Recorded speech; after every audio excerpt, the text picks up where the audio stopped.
예수님께서 하늘로 승천하실 때에 제자들에게 당부하셨습니다. 하늘과 땅의 모든 권세를 내게 주셨으니 그러므로 너희는 가서 모든 족속으로 제자를 삼아 아버지와 아들과 성신의 이름 안으로 세례를 주고 내가 너에게 분부한 모든 것을 가르쳐 지키게 하라. 볼지어다 내가 세상 끝날까지 너희와 항상 함께 있으리라.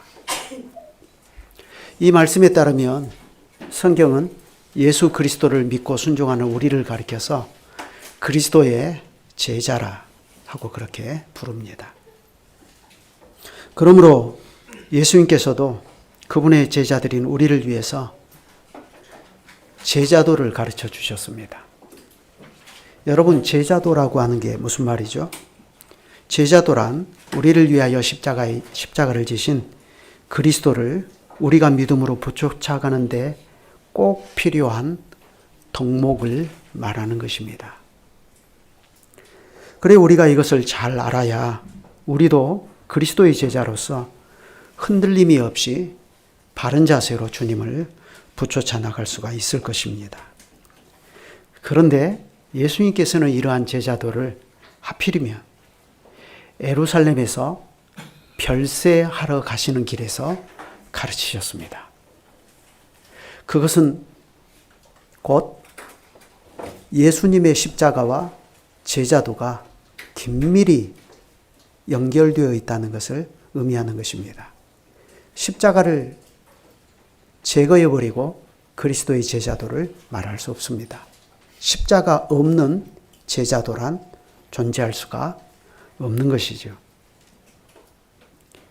그래 앞선 본문에서 우리가 배울 수 있었던 제자도는 그 교훈이 너무나 분명하지 않습니까?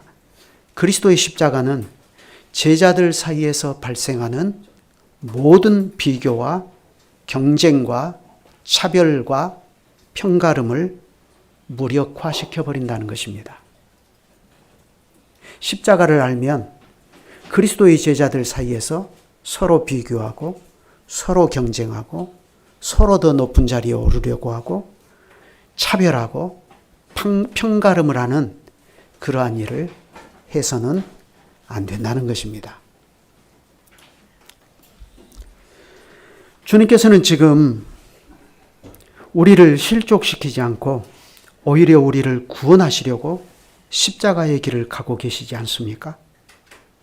그런데 우리는 그러한 주님의 십자가를 바르게 알지를 못하기 때문에 우리는 평소에 예수님은 그리스도여 살아계신 하나님의 아들이다 하고 그렇게 말로는 떠들면서도 정작 우리 안에서 비교와 경쟁과 차별과 편가름의 일들을 피할 수가 없습니다.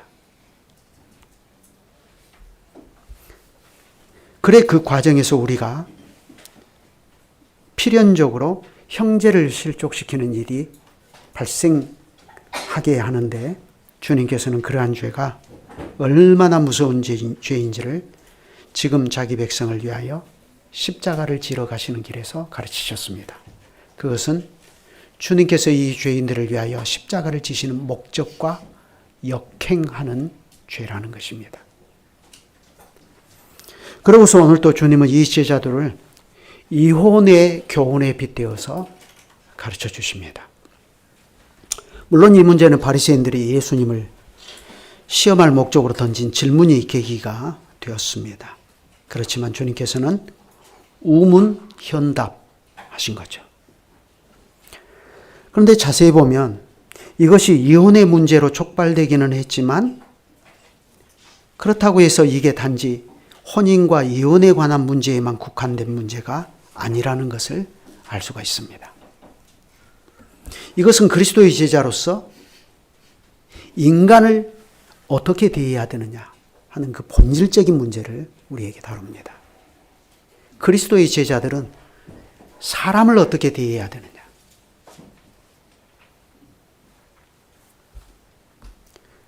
그래서 우리가 이 말씀을 잘 보면 우리는 우리 시대의 여성들과 사회적인 약자들까지도 어떠한 생각과 태도로 대해야 되는지 우리는 오늘 주님의 말씀을 통해서 폭넓은 교훈을 얻을 수가 있습니다. 1절을 보시죠. 예수께서 거기서 떠나 유대 지경과 요단강 건너편으로 가시니 그랬습니다. 그 말이 중요해요. 거기서 떠나 유대 지경과 요단강 건너편으로 가셨다. 그러자 무리가 다시 예수님께 모여들었고 예수님께서는 다시 전례대로 무리를 가르치기 시작했습니다.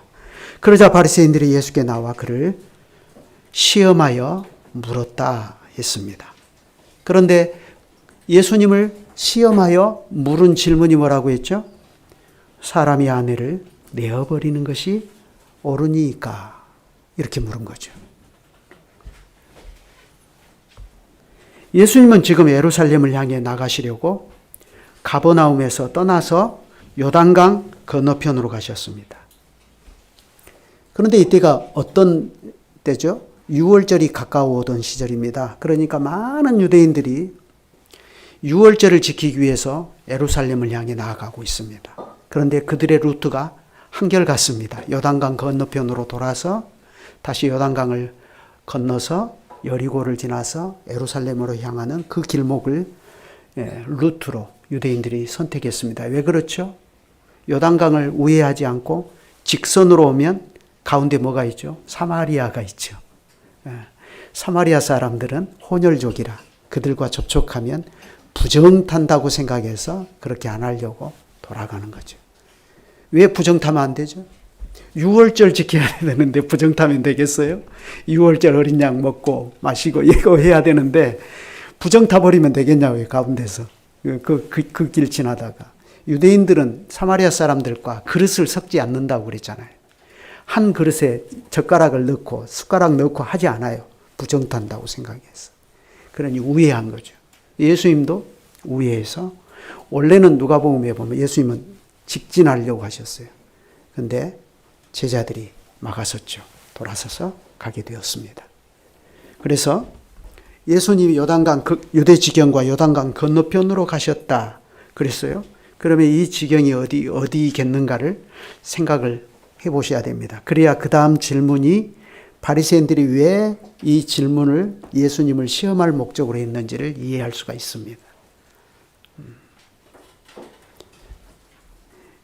예수님께서 당시에 사람들에게 소문이 자자했기 때문에 사람들이 자연스럽게 예수님 곁으로 몰려들었고 전례대로 예수님은 그들을 가르치셨습니다. 천국 복음을 가르친 거죠.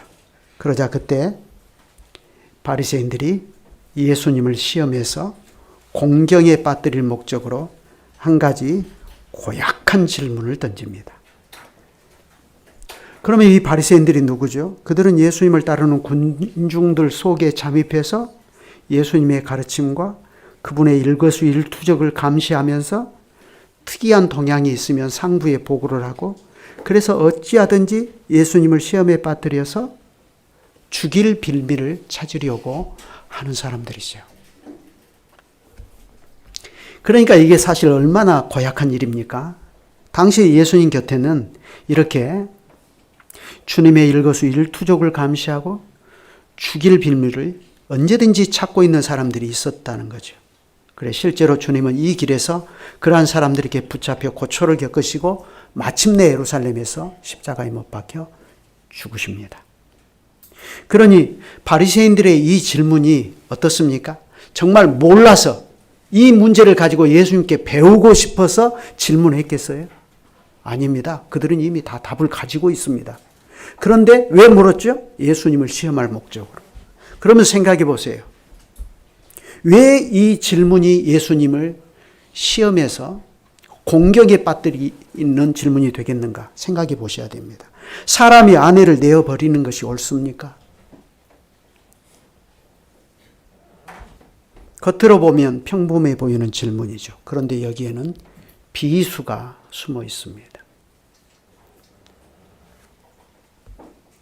어떤 사람이 아내를 버리고 멀쩡한 자기 아내 버리고 다른 데로 장가들었습니다.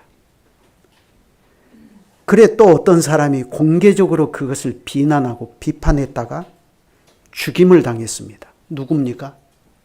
세례 요한입니다. 여러분 아시는 대로 헤롯 안티파스가 멀쩡한 자기 아내 버리고 이복 동생인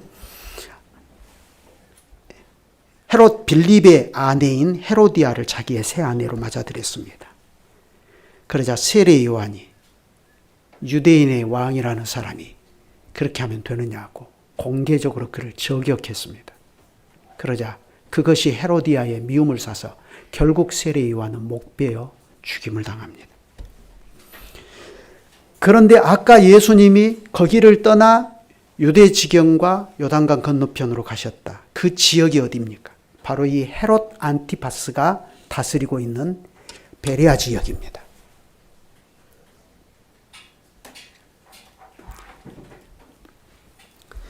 이곳은 통상적으로 당시 사람들이, 유대인들이, 경건한 유대인들이 사마리아를 피해서 예루살렘으로 나아가는 길목입니다. 그런데 이곳을 자기의 이혼과 재혼을 문제 삼은 세례 요한을 목베어 죽인 헤롯 안티파스가 다스리고 있는 지역이라는 것이 문제죠. 바로 그런 곳에서 바리새인들은 덫을 파놓고 질문을 던졌습니다. 바리새인들은 헤롯 안티파스와 헤로디아에게 가장 예민한 이 문제를 화두로 삼아서 예수님이 꼼짝없이 걸려들도록 한 거죠.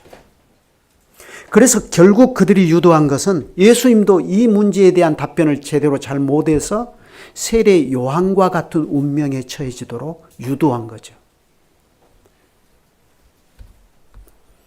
그리고 또 당대 이 이혼에 대한 모세의 율법을 바리새인들과 예수님이 어떻게 그 해석의 차이를 가지고 있느냐를 명백히 드러내서 결국 예수님을 율법을 부정하는 이단으로 몰고 갈 생각도 있었습니다. 그러면 어떻게 되죠? 예수님을 지금 많은 군중이 붙잡고 있잖아요. 그들에게 예수님은 이단이다 하는 주홍 글씨를 새겨서 그 군중들로부터 예수님을 분리시키려고 하는 거죠. 그래야 죽이기에 용이하니까요. 그러니 이 바리새인들이 잔머리 굴리는 것을 보면 얼마나 섬뜩한지 알 수가 없습니다. 그들은 질문을 할 때도 이런 치밀한 계산하에서 질문을 던진 것입니다. 그러니 우리가 이 질문을 그냥 단순한 문제로 쉽게 생각하고 넘어가 버리면 안 됩니다. 오히려 우리는 이 질문 속에 어떤 문제들이 담겨 있는지를 꼼꼼하게 살펴볼 필요가 있습니다. 자, 보십시오. 사람이 아내를 버리는 것이 옳습니까? 이 질문에 어떤 문제가 보입니까? 당장 현대인의 시각으로 보면 당장 이 질문이 이상하죠. 바리새인들은 누가 누구를 지금 버린다고 말하죠? 사람이 아내를 버리는 것이 옳습니까? 이렇게 말해요. 그렇다면 이 질문에는 버리는 사람과 버림을 당하는 사람이 명백하게 구분이 되죠. 남편은 버리고 아내는 버림을 당합니다. 남자는 버릴 수 있는 권리가 있고 아내는 소극적으로 버림을 당해야 됩니다. 그렇다면 여기에서는 벌써 그 당시에 남성 우월주의가 숨어 있습니다. 이 질문에. 그 당시 유대인들은 그들 나름대로 모세의 율법에 근거해서 이혼이 허용될 수 있다고 생각했어요. 그런데 문제는 이혼 청구를 어느 쪽에서 할 수 있느냐 하는 거죠. 그렇지 않습니까? 남성입니다. 그래서 당시 이혼은 남자 쪽에서 자기 아내를 버리는 것으로 생각됐어요. 쉽게 말해서 혼인관계를 깰 수 있는 권리가 누구에게 있다는 거죠? 남편 쪽에 있다는 것입니다. 물론 예외적인 경우가 전혀 없었던 것은 아니에요. 여자가 굉장히 지체 높은 신분이고 권력 있는 가문의 출신이라면 그런 여자는 자기 남편에게 나 당신하고 못 살겠어. 이혼을 청구할 수 있었어요. 근데 그건 극히 예외적인 경우였습니다. 보통으로는 대부분 이혼을 청구하고 이혼 절차를 시작할 수 있는 권리는 남편에게 있었습니다. 그러면 남자는 어떤 경우에 자기 아내를 버리고 딴 데 장가들 수 있었을까요? 여기에도 당시 유대 사회를 양분하고 있었던 두 학파가 있죠. 샴마이 학파와 힐렐 학파가 조금 다른 입장을 취했습니다. 샴마이 학파는 이혼할 수 있는 조건을 좀 더 보수적으로 해석을 했어요. 그래서 이혼의 과정과 절차를 좀 더 까다롭게 가르쳤습니다. 아내에게 심각한 부정이 없는 한 남편이 아내 버리는 일을 쉽게 허용해서는 안 된다 하고 샴마이 학파에서는 그렇게 가르쳤습니다. 그런데 반면에 힐렐 학파는 다양한 이유로 아내를 버릴 수 있다고 생각했습니다. 예를 들면요, 요즘으로 치면 말도 안 되는 얘기들이에요. 아내가 못생겼어요. 그래서 남편이 어디 아내를 데리고 다니기가 창피해요. 그래서 안 되겠다. 아내를 버려야 되겠다. 그렇게 생각하기도 했습니다. 근데 또 하나는 이런 경우도 있습니다. 아내가 지지리도 음식을 못 만들어요. 그래서 남편의 까다로운 입맛을 충족을 시키지를 못합니다. 그러니 아이고 안 되겠다. 마누라를 바꿔야 되겠다. 그렇게 생각하기도 했습니다. 근데 힐렐 학파에서는 그런 경우들도 폭넓게 이혼의 조건이 된다고 해석해 주었어요.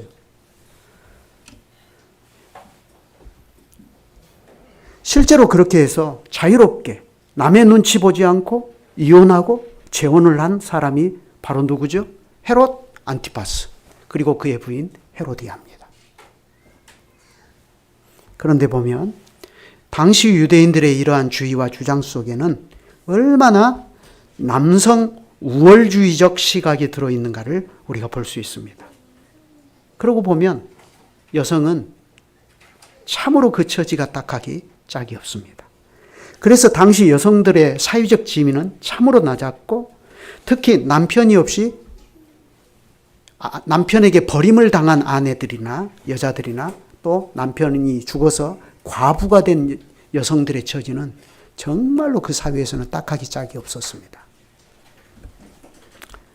그러나 어쨌든 바리새인들의 이 질문은 예수님을 그러한 배경에서 공경에 빠뜨릴 목적으로 덫을 쳐둔 질문인데요. 주님께서도 그것을 간파하셨습니다. 그래서 주님은 그들의 질문에 곧바로 답하지 않고 오히려 역으로 질문하셨습니다. 역질문을 한 거죠. 이게 역질문을 하는 게 당시 이 랍비들의 그 논쟁에서 굉장히 고수들이 하는 건데요. 예수님이 역질문을 하셨습니다. 3절 보시죠. 대답하여 이르시되 모세가 어떻게 너희에게 명하였느냐. 역으로 질문을 하시는 거죠.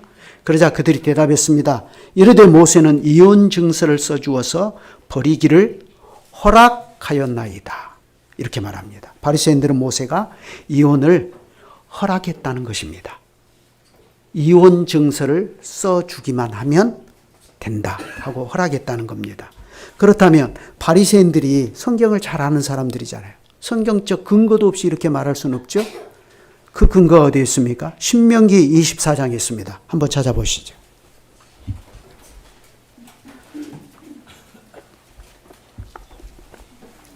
신명기 24장 1절부터 4절입니다.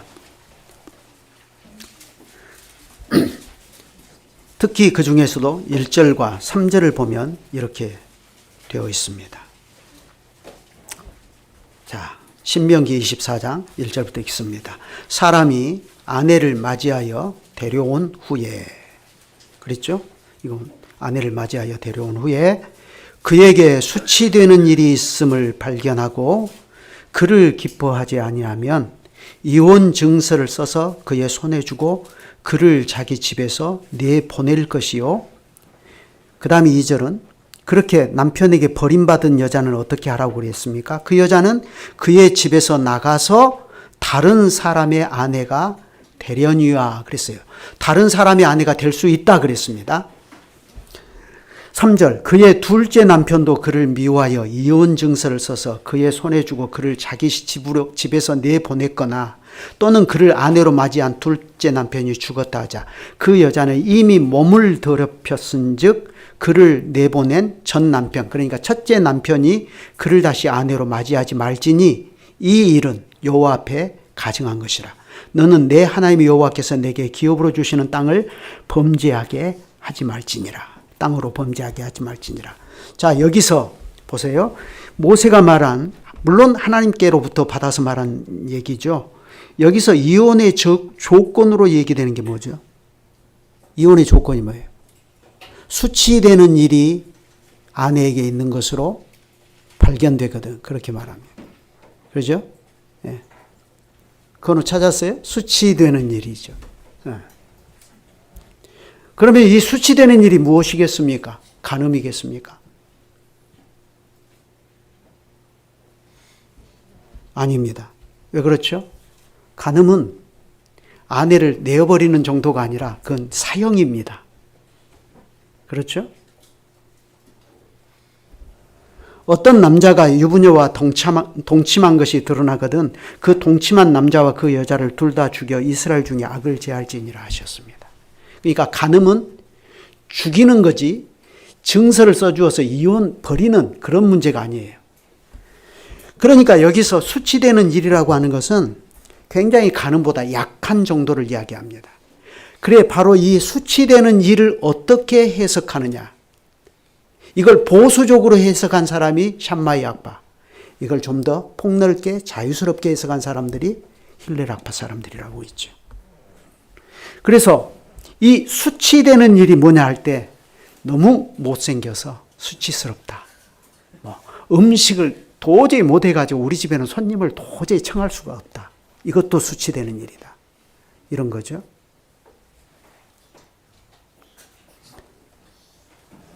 그런데 문제는 모세의 이 가르침을 이혼의 구실이나 혹은 합법성의 근거로 삼을 수 있느냐 하는 것입니다. 여러분, 모세가 지금 이 말을 할 때 어떤 맥락에서 하는가를 잘 보셔야 됩니다. 그래야 이게 이혼을 허락한 얘기가 아니라는 것을 알 수 있어요. 모세가 지금 여기서 이 말을 하는 핵심이 어디에 있죠? 핵심은 이혼을 허락한다는 것이 아니라 오히려 다른 데 있습니다. 그게 뭐죠? 다시 한번 보세요. 사람이 아내를 맞이하여 데려온 후에 그에게 수치되는 일이 있음을 발견하고 그를 기뻐하지 아니하면 이혼 증서를 써서 그의 손에 주고 그를 자기 집에서 내보낼 것이요. 그러고서 2절에 이렇게 말합니다. 그 여자는 그의 집에 나가서 다른 사람의 아내가 되려니와. 이게 핵심은 2절에 있어요. 지금 이 말의 맥락의 핵심은 고대 사회에서 여자가 어떤 이유로 남편에게 버림을 당하면 어떻게 되죠? 그 여자는 당장 어디 가서 먹고 삽니까? 어디 가서 안전보장을 할 수 있습니까? 나오미와 룻을 보면 너무나 잘 알 수 있지 않습니까? 그렇잖아요?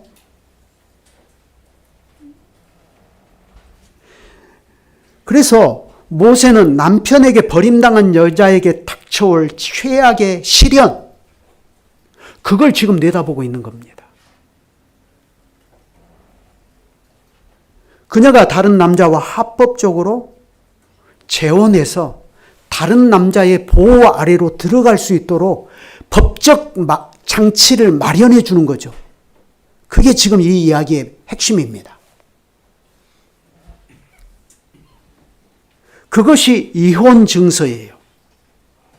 그러니까 이혼 증서 없이 그냥 내보내버리면, 쫓아내버리면 어떻게 되죠? 이 여자는 다른 남편의 보호 아래로 들어갈 수가 없어요. 룻이 보아스의 날개 그늘 아래로 들어갔지 않습니까? 이혼 증서가 있어야만 그렇게 될 수 있어요. 남편이 죽었거나 확실히 이혼했다는 증서가 있어야만 여자는 다른 남편의 보호 아래로 들어가서 생계를 계속 유지해 나갈 수가 있는 거죠. 그러니 여기에는 이 이혼 증서를 써서 보내라 하고 말씀하신 데는 당시 남편에게 버림을 당한 그 불쌍한 여인을 향한 배려와 긍휼의 심정이 담겨 있는 것입니다. 그렇다면 여러분, 이 심정은 누구의 것입니까? 물론 모세의 마음이죠. 그러나 이건 본질적으로 하나님의 마음입니다. 하나님이 그런 분이시다 하는 거예요. 하나님은 사람의 완악함 때문에 이혼 증서를 써주어서 아내를 내보내는 것을 허락하셨습니다. 그러나 그 이혼으로 인하여 그 불쌍한 여인이 처하게 될 어려운 현실, 그녀의 그 비참한 실질적인 어려움, 그걸 하나님께서는 생각하셨습니다. 야, 너 어떻게 하다가 그렇게 이혼했냐? 너 감히 이혼할 수 있어? 혼내고 나무라는 것이 하나님의 전부라고 생각하면 안 됩니다. 물론 여러분, 이혼은 하나님의 뜻에 반하는 거예요. 그러나 하나님께서는 그 상황에 이처럼 자비와 긍휼로 개입을 하신다는 것입니다. 바로 이것이 어쩔 수 없이, 우리 김홍준 목사님이 쓰시는 표현대로 하면 할 수 없이 이혼밖에는 도저히 다른 길이 없었을 때, 교회 안에 연약한 신자가 어쩔 수 없이 혼인을 파기해야 되는 그 상황에 놓였을 때, 교회는 그 사람을 어떠한 마음으로 바라보아야 되느냐, 이겁니다. 이게 바로 그리스도의 십자가를 대하는 제자들의 마음이라는 것을 예수님께서 우문현답하신 거죠. 그렇기 때문에 우리가 이런 것을 보면, 모세는 여기서 손쉬운 이혼을 허락할 목적으로 지금 이걸 말하는 것이 아님을 알 수 있습니다. 물론 이혼 증서를 써서 내보내라고 하는 것은 맞습니다. 그러나 모세의 이 말을, 모세가 이혼을 허락했다는 식으로 이해하는 것은 하나님의 말씀을 오해한 것입니다. 예수님께서 이제부터 그것을 지적하십니다. 어떻게 지적하신가 보시죠. 예수께서 그들에게 이르시되 너희 마음이 완악함으로 말미암아 이 명령을 기록하였거니와, 이렇게 말씀하십니다. 바리새인들은 지금 모세의 법을 근거로 해서 모세가 이혼을 허락했다고 보지 않았습니까? 그러나 예수님 보시는 것처럼 그게 인간의 완악함으로 인한 허용이라고 말씀하십니다. 완악함. 여기서 완악함, 이건 신명기에 보면 그러므로 너희는 마음에 할례를 행하고 다시는 목을 곧게 하지 말라 하셨죠. 여기 목을 곧게 하는 것, 이게 바로 인간의 완악함이거든요. 그래, 인간의 완악함이라고 하는 것은 하나님께 불순종하는 목이 곧은 상태를 말하는데, 인간은 이렇게 완악함으로 온갖 구실을 만들어서 하나님의 뜻이라도 불순종해버려요. 그래서 혼인도 마찬가지입니다. 그래서 기어이 아내를 버리려고 하는 거죠. 하나님께서는 분명히 하나님께서 짝지어 주신 것을 사람이 나누지 못하게 하셨습니다. 그런데 인간의 완악함은 그마저도 깨버리려고 하는 거죠. 그래서 하나님께서는 모세를 통하여 이혼을 허용하신 것일 뿐 본래는 그렇지 않다 하는 것입니다. 본래는 그렇지 않다. 그래서 창조 때부터 사람을 남자와 여자로 지으셨으니 이러므로 사람이 그 부모를 떠나서 그 둘이 한 몸이 될지니라. 이러한즉 이제 둘이 아니요 한 몸이니 그러므로 하나님이 짝지어 주신 것을 사람이 나누지 못할지니라 하셨습니다. 예수님께서는 이 말씀에서 먼저 한 가지를 분명히 하셨습니다. 그게 뭐죠? 남자와 여자의 혼인은 모세의 율법에서 비롯된 것이 아니라 창조규례다 하신 것입니다. 그러면 생각해 보십시오. 창조규례가 앞섭니까? 모세의 율법이 앞섭니까? 당연히 창조규례가 앞서죠. 네? 창조 때 하나님께서 남자와 여자를 한 몸이 되게 하시고, 그래서 둘이 한 몸이니까 서로 나누지 못하게 하셨다라고 하는 그 원칙이 앞선다는 거예요. 그러니 이 창조 규례를 통해서 하나님께서 의도하신 것이 정말로 하나가 있습니다. 그게 뭐죠? 둘이 연합하여 하나가 되게 하셨다.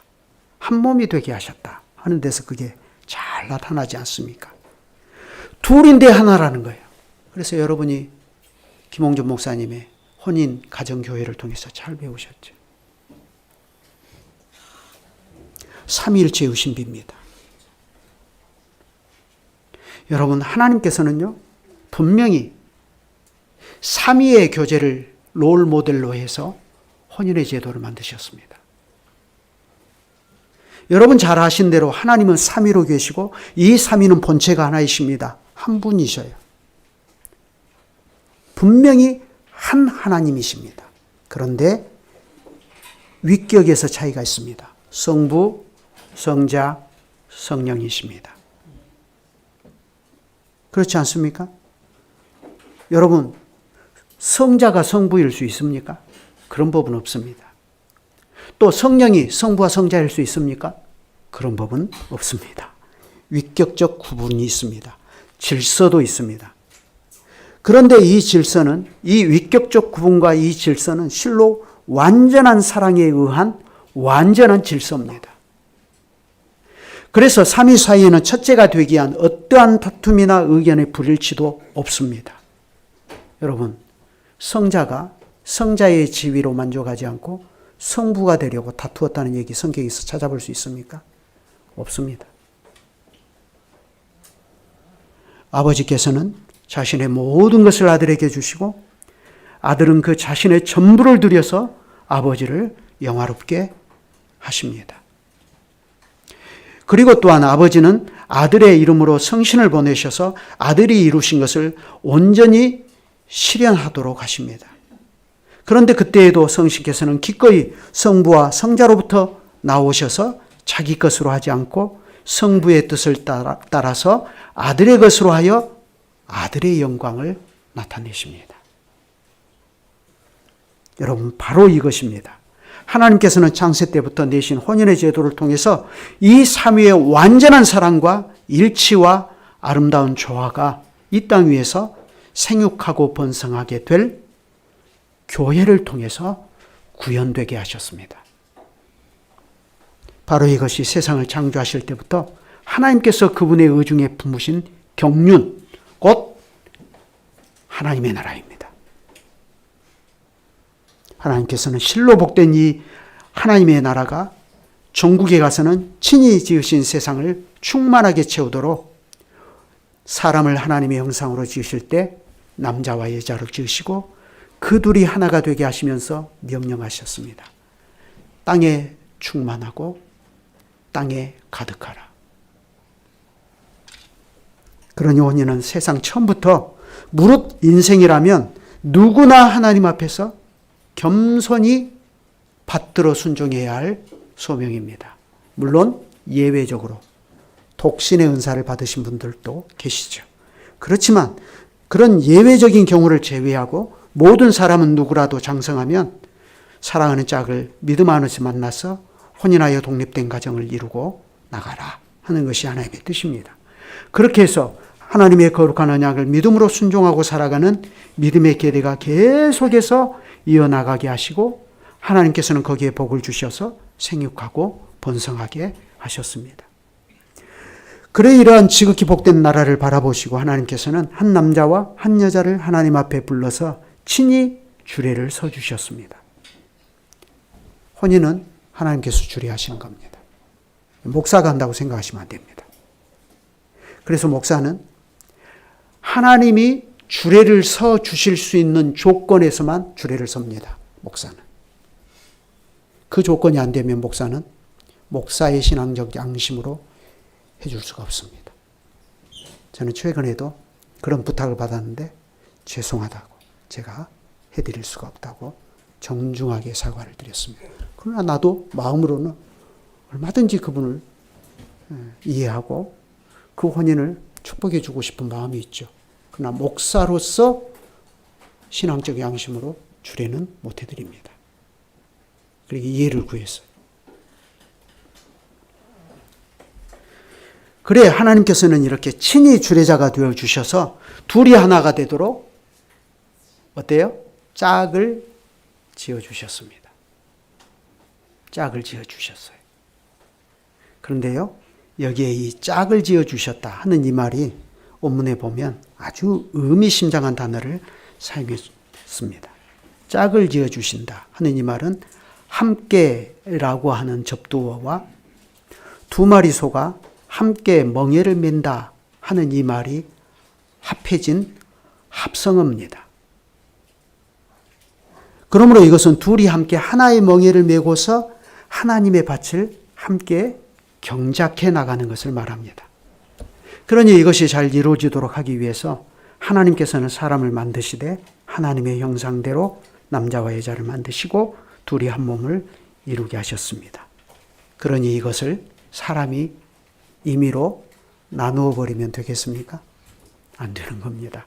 그러므로 하나님이 짝지어 주신 것을 사람이 나누지 못할지니라 하셨습니다. 하나님께서는 이혼에 대한 분명한 반대 의사를 가지고 계시는 것입니다. 심지어 하나님께서는 말라기에 보면 젊어서 취한 아내를 버리는 것에 대해서 대단히 분노하신다고 말씀하십니다.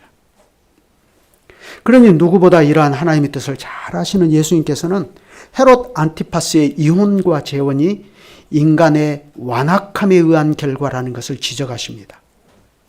그래서 그때부터 이것이 얼마나 잘못된 것인가를 분명히 이렇게 말씀하셔요. 10절에 보니까 집에서 제자들이 다시 이 일을 물었다 했습니다. 제자들이 이 일을 집에 가서 다시 물었다는 것은 당시 이혼과 재혼에 대한 예수님의 그 해석과 대답이 제자들에게도 대단히 충격적이었다 하는 것을 알 수 있죠. 그러니 제자들이 다시 물은 거죠.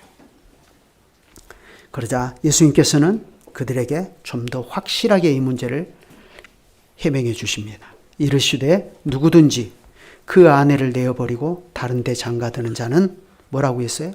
본처에게 간음을 행함이요 그랬습니다. 당시 유대인들은 모세 법에 대해서 바리새인들의 해석하는 것을 따라서 손쉽게 아내를 버렸습니다. 이혼 증서만 써주면 된다고 생각했죠. 그러나 주님께서는 그러한 행위가 뭐라고요? 자기 본처에게 간음을 행하는 일이라고 분명히 말씀하십니다. 그런데 이 원리는 여자에게도 동일해요. 12절을 보면 또 아내가 남편을 버리고 다른 데로 시집가면 간음을 행함이니라. 이건 누구 얘기예요? 헤로디아.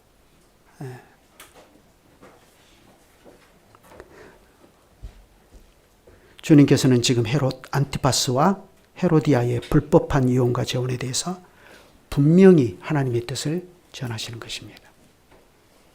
그러니 마음대로 아내를 버리고 다른 데로 장가드는 일, 또 여자가 A 남편하고 살기 싫다고 이혼하고 다른 남자에게 시집가는 일, 그거 함부로 하면 되겠느냐 이거예요.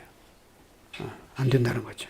자, 그렇다면 본문에서 우리는 예수님의 제자도와 관련해서 이혼의 이 교훈을 서로 어떻게 연결해서 생각할 수 있겠는지 한번 보겠습니다.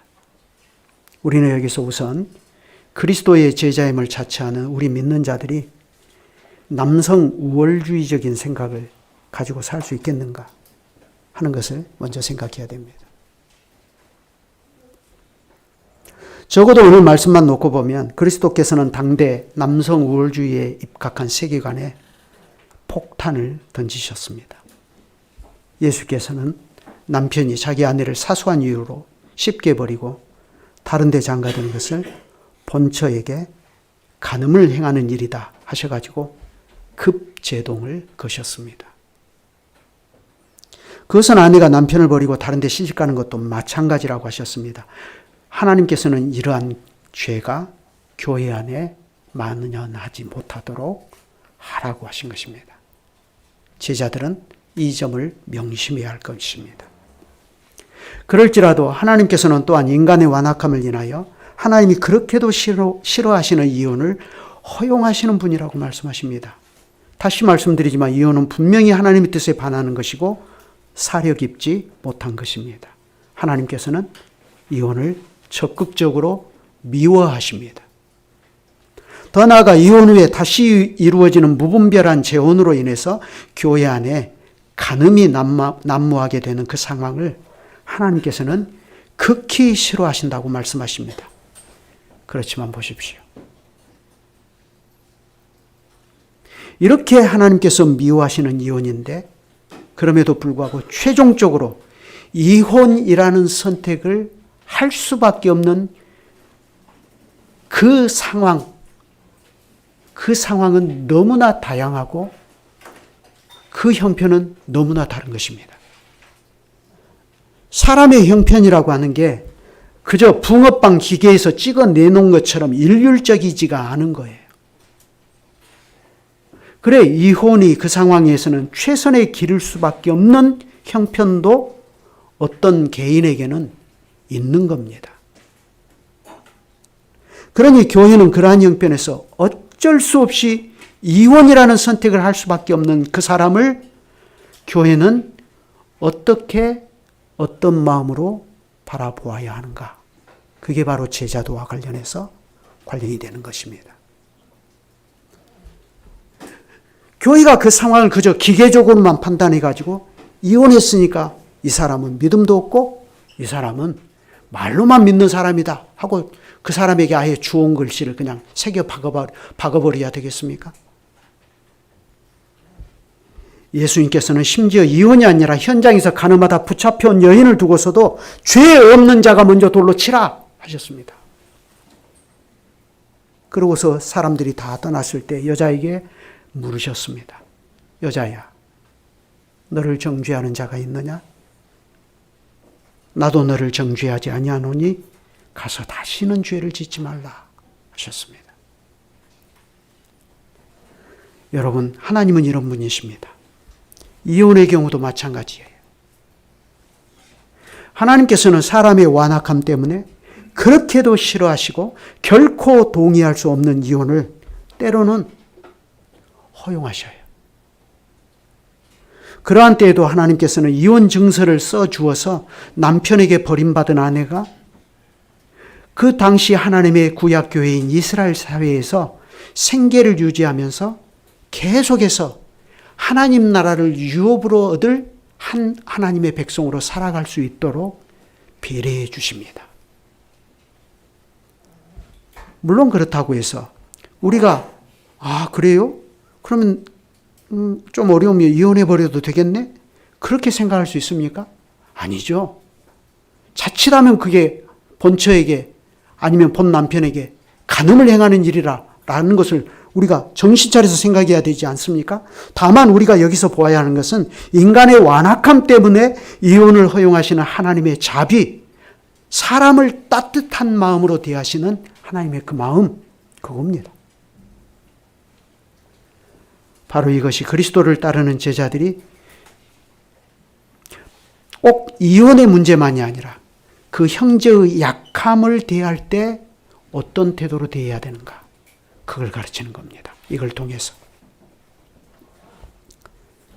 하나님이 이처럼 따뜻한 분이신 까닭에 오늘을 사는 것 자체가 죄일 수밖에 없는 우리 같은 죄인들도 이렇게 여전히 하나님께 사죄를 받고 도리어 왕 같은 제사장이라는 이 빛나는 특권을 누리면서 하나님을 섬기고 살아갈 수가 있는 것입니다.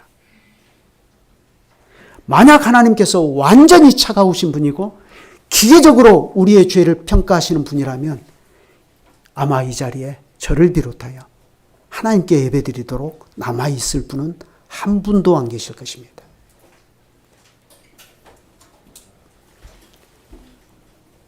우리가 우리 눈 속에 있는 들보를 겸손하게 볼 수 있다면 형제의 눈 속에 있는 티끌을 두고 갑론을박하는 일은 교회에서 발생하지 않을 것입니다.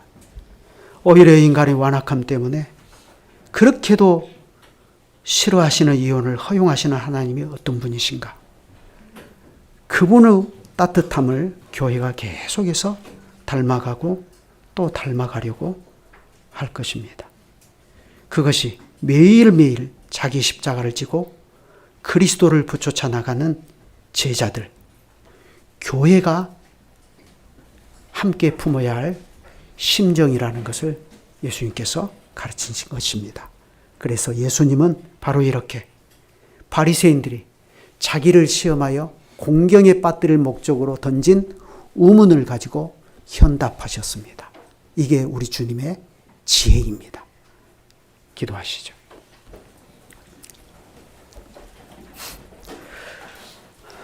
거룩하신 아버지 하나님, 바리새인들의 덫이 놓여있는 우문에 대하여서 제자들을 위한 현답을 주신 하나님의 지혜를 통해서 하나님의 교회인 저희가 형제의 연약함을 대하는 일에서 마땅히 품어야 할 하나님의 공의와 거룩한 사랑이 어떤 것인지를 교훈해 주셔서 감사합니다.